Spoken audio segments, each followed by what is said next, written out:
Salutations, gaming enthusiasts, George Maynard here. About a decade ago, I had my first experience with Super Mario RPG Legend of the Seven Stars when it released on the Wii U Virtual Console. It was a game with creative characters, a charming story, and amusing writing. Unfortunately, it was also a game with really difficult to pass timings for action commands when blocking enemy attacks, and around halfway through the game, that got so annoying that I gave up playing.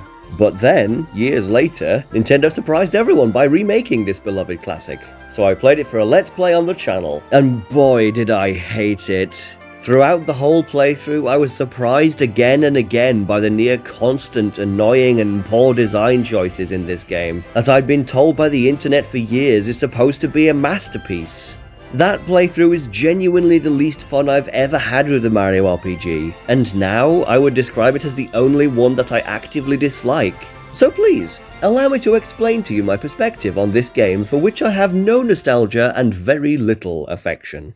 Super Mario RPG is, of course, the first Mario RPG ever made. Looking at the history of these games as a whole now, it's clear to me that this game had some good but poorly executed ideas that all of the RPGs that followed did a much better job at implementing. Chiefly among these is the aforementioned action command timings. In Super Mario RPG, the timings, especially for blocking attacks, are often so unintuitive. Over and over throughout the game, there are enemies whose attacks need to be blocked after you've already been visibly hit by them, which goes against all logical sense and rewards people somehow remembering every single block timing in the game rather than rewarding good reactions to what's happening on the screen.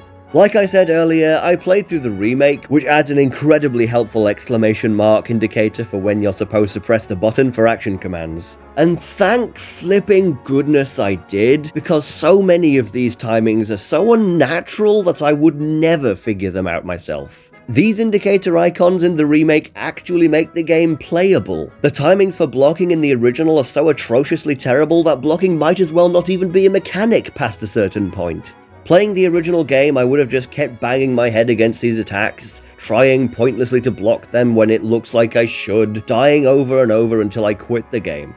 Wait a minute, that's exactly what happened. Then in all the Mario RPGs that followed this one, they kept the idea of action commands for attacks and blocks, but made them actually make sense timing-wise, and made them even more involved and fun in the Mario and Luigi games in Sticker Star by allowing the player to actively dodge and counterattack. This makes the general battle gameplay in those games not enrage me like it did in SMRPG. Mallow's Thought Peak is another early version of something that would later become mainstream and better in future Mario RPGs. In Super Mario RPG, Thought Peak tells you the enemy's current HP and any weaknesses they have. But for some reason it doesn't mention their resistances, meaning if a boss is resistant to every status ailment for no reason, which is something that happens constantly in this game, then the player is forced to waste multiple turns trying out each one individually to discover they're all worthless. In the 3 Paper Mario games that followed, Mario had partners that could tattle enemies and give detailed information about their strengths and weaknesses, stats, and in 64 and TTYD, they give the player a health bar for that enemy, making the move immeasurably more valuable than Mallow's version.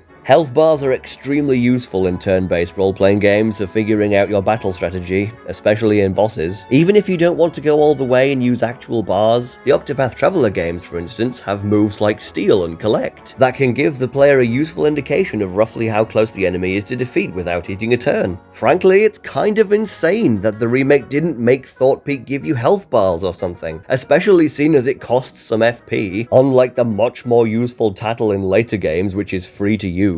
Next, I'd like to talk about the pacing of this game's fights. In a turn-based RPG, there are 2 distinct kinds of battle: regular enemy encounters and boss fights. A regular enemy encounter is a frequent occurrence. RPGs have them all over the place, sometimes in the overworld where the player can avoid them if they want, and sometimes at regular intervals encountered simply by walking around. These battles' repetitive nature means it's easy for them to feel frustrating or tedious if they're not designed right. I'm going to borrow an illustration from my favourite YouTuber Jello Apocalypse here, but enemy encounters should be like a WarioWare microgame. Their gameplay should be about the player figuring out the fastest, most efficient method to defeat their opponents as quickly as possible. The Octopath Traveler games, the first one in particular, are really good at this, clearly showing the discovered weaknesses of enemies at all times, and usually giving the player a lot of good options for hitting all enemies on the field to make quick work of regular enemy encounters. Ulbrich and Cyrus, I love you. If every encounter you have takes several turns of faffery, kills one or more of your party members, and takes ages just to figure out specific weaknesses, then the gameplay experience is going to feel like you're constantly banging your head against a brick wall. Not fun. Super Mario RPG has many small rooms packed with hard-to-avoid enemies, so you end up fighting way more battles than you want. It has enemies with unblockable attacks that can turn you into a mushroom or put you to sleep, forcing you to waste several turns and sometimes just locking you in place until you die with nothing you can do about it. At least in Sticker Star, the debilitating status ailments are much rarer and can't be refreshed by getting hit by the inflicting move again. It has enemies that will live forever unless hit with a specific attack that the game does not tell you about. It has enemies that are resistant to and therefore take no damage from certain attacks, forcing the player to waste their turns and FP to discover this. It has enemies that take virtually no damage from almost every attack you have, so you need to try them all until you find exactly the right one to use. The game has a missing mechanic, so your attacks are randomly worthless a decent percentage of the time, and occasionally enemies will move 2 times in a row with no warning, allowing them even more opportunities to incapacitate your party. Oh no, I'm going to be a mushroom, but you can't get both of us. Unless you choose to move twice! Somehow? Must be nice to be able to randomly move twice, I guess. Oh. That long list of complaints was what my experience with most of this game's enemy encounters was like. They were constant, slow, and frustrating, which naturally was most of my playtime. But what about the boss fights? In turn-based RPGs, bosses are meant to be bigger, lengthier battles that bookend areas in the game which require you to use your moveset to its fullest extent and strategize your way through these longer encounters. Unfortunately, Super Mario RPG fumbles the bag with these battles in almost every way. I already mentioned earlier that for some reason this game has its bosses designed to be immune to either most or all of the status ailments that your characters can inflict, on top of often having zero weaknesses. Apparently this is actually fairly common in RPGs, but that absolutely does not excuse a game for doing this, because it's an atrocious design flaw. The attacks in this game that inflict poison, fear, silence, etc. are all either fairly low damage moves, or ones that inflict the ailment with no damage at all. The game allows the player to use these ailments on most of the enemies, but that's not even a good strategy when either a couple good hits with characters' regular free use attacks, or a thunderstorm from Mallow or a beam from Gino will usually do the trick. Those are the quickest and therefore best methods of dealing with regular enemies. But since boss fights are designed to be difficult and take a while to beat, they are literally the times when you want to strategize and use these ailments by far the most. I cannot fathom why on earth a game designer would give the player a bunch of fun and strategic ailment-inflicting moves and then make them all virtually useless by relentlessly punishing the players for attempting to use them when they're at their most useful. I'm gonna bloody thought peeker. It'll probably mean that I die now, but I want to find stuff out about her. Surely, I learned... Not applicable! This is another of the 10 billion things that Octopath Traveler does better, where you have a bunch of fun and creative ailments and special attacks you can use, and the bosses being immune to any of them is actually a rare exception. Punishing the player for experimenting with the tools you've given them in your game is imbecilic, and it's one of the many things I hate about this game. But I'm not finished! There are several ways the bosses in this game are awful. As I mentioned before, bosses are supposed to be bookends between areas and arcs within a game. Usually they mark the end of a section of the story, giving the player a satisfying end to a chapter, after which they have a good stopping point to save, heal, and put the game down for a bit and take a break. But this game's placements of its boss fights are all over the place. Sometimes you'll go through several levels with no boss, sometimes one will appear in the middle of a level out of the blue, sometimes you'll randomly get one of the game's main MacGuffins without even fighting a boss, and sometimes you'll be given 2 or 3 boss fights back to back with little to no opportunity to save between them. This is something that genuinely enraged me multiple times in my playthrough. 19 EXP and 9 coins? I mean, I guess this boss wasn't that hard. But still, that is pitiful for a boss fight. Oh, you're not gonna immediately thrust me into another fight, are you? You're kidding me. I want to finish. I've been through enough. What is it in this game with back-to-back boss fights? Okay, another boss. Why not? I just did Wizardcooper. I just did Boomer. Why not XR2? Why flipping not? Let's freaking go, stupid sword! Power of the sun! Kill him! This happens several times in the last third of the game. Do I really need to explain why this is a dreadful design choice? Having to fight a difficult and time-consuming battle naturally leaves the player with both a sense of accomplishment and a feeling of fatigue after having to lock in to win. Naturally, they want to rest after beating a boss. And to give them another one immediately after it massively cheapens the aforementioned accomplishment they feel from winning and ramps up the fatigue they feel exponentially with every subsequent boss fight. Having back-to-back bosses completely ruins the game's natural ebb and flow of its moments of challenge and rest, leaving the player exhausted, especially if the boss they just fought was a 1v1 where you game over in one hit, 2 if you happen to have a bracer to use, and then for some reason follow that up with a boss that has 3 entire unblockable moves that incapacitates your whole party that they love to spam and can't be muted or put to sleep. Why on earth does Valentina have 3 whole attacks like that? That's so infuriating and redundant. And why are Sleep and Mushroom so similar? They should have been balanced by having characters wake up after being hit by something, but as they are, they're identical, almost guaranteed drawn-out death sentences if your whole party is hit by it. So many of these bosses get to move a bunch of times in a row, constantly spamming unblockable attacks, rendering the whole action command gimmick irrelevant most of the time, forcing you to be on the defensive almost constantly, since every single turn these bosses will KO your party, incapacitate your party, or both. I spent so many turns healing. If you want to save in between this 2-phase dragon boss and the very difficult Axum Rangers, you need to have the foresight to backtrack to the save point? When literally every single boss in every single RPG I've ever played has had a save point immediately after them because, of course they would? That's not really a problem in the remake because it's got autosaves, but blimey, does that make me pity everyone who played the original. That's unacceptable. And when you finally beat the Axum Rangers at the end of this particular boss gauntlet, you're rewarded with 17 EXP and 0 coins? Virtually every regular enemy in the game gives you more rewards. Why are you completely ruining my feeling of accomplishment after finally defeating a boss fight I died to 3 times? That's a huge kick in the balls to be given after finally beating them. I know people complain about how in Sticker Star defeating the bosses without the things makes Kirsty point out that the fight could have gone easier, but this is so much worse. At least in Sticker Star you're not expecting to get anything from winning the fight anyway. How is it that the last 4 levels in the game all contain at least 2 back-to-back boss fights? The bosses in the last third of this game especially are a travesty of terrible game design. I am baffled that people aren't enraged by this.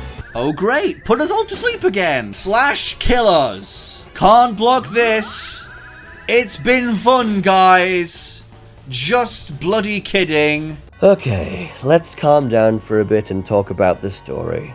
Super Mario RPG's plot was a mixed bag for me. There were certain bits of it that I really liked. I loved Mallow and his character arc, Bowser is funny as ever, the stuff with Gaz was really cute, the whole Booster arc was really fun, and Booster himself is a hilarious character who I'd love to see return. I also liked Bowyer, Jonathan Jones, and even Valentina if I don't think about her terrible boss fight. The writing in this game is generally very charming and funny. It was the main thing that sustained me through the game that kept me from just having a thoroughly miserable time, until the last third of the game, which was mostly just wall-to-wall annoying level design and back-to-back miserable boss fights.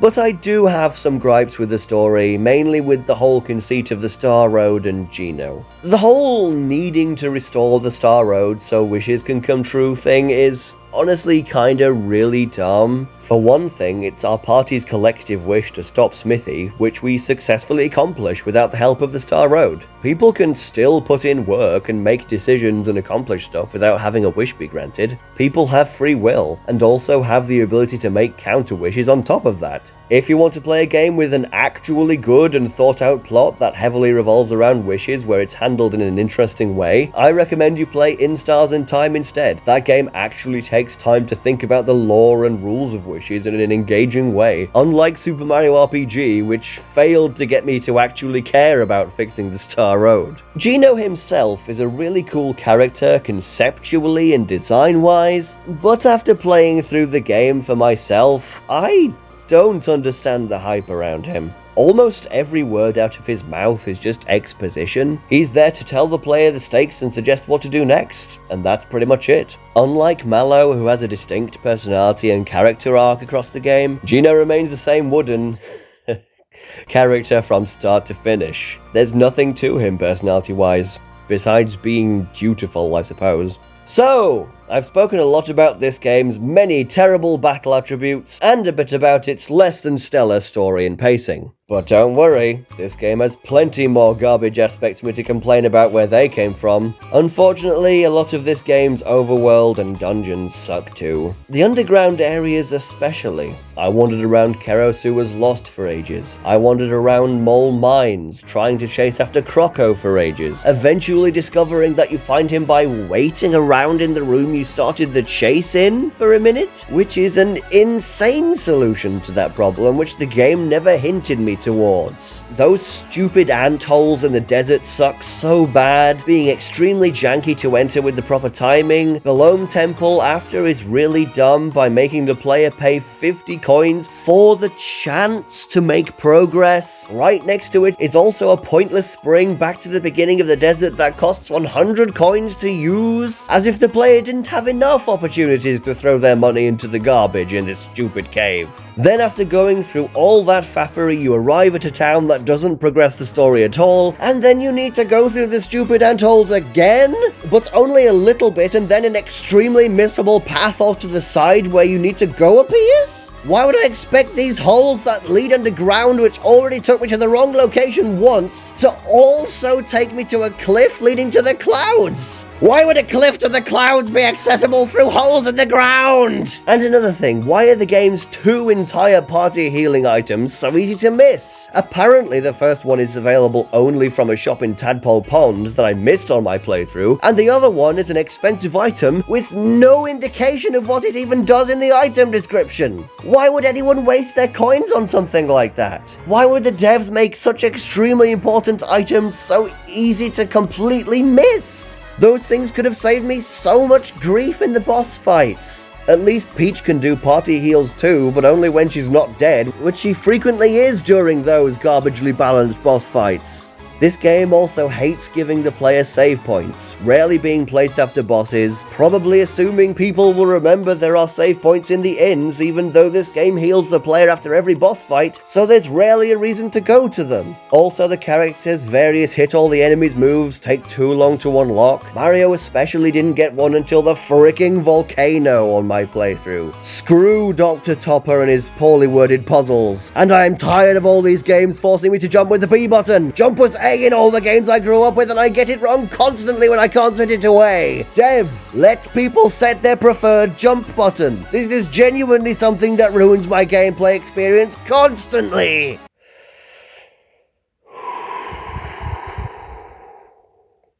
Listen, I can respect it if you enjoy this game. I'm not going to tell anyone that they're wrong to enjoy it.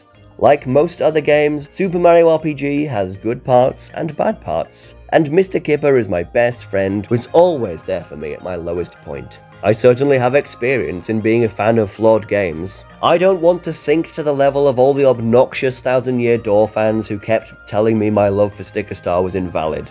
But I genuinely don't understand why this game is so beloved. Why do so many people love this game and hate Sticker Star? I have had an enormous amount of fun with Sticker Star over the years. Though it's very flawed, those flaws feel very much in the background while I play. They don't affect the fun that I have. But when I played Super Mario RPG, I felt such frequent pain, frustration, and anger. Its flaws were so clear and forefront in my experience that I could not ignore them. Please, viewer, if you are someone who likes or even loves this game, educate me. In the comments, please explain to me why all the points I have raised against it are not an issue for you. Genuinely, I want to know how you enjoy this game in spite of its mountain of flaws, because I frankly do not understand.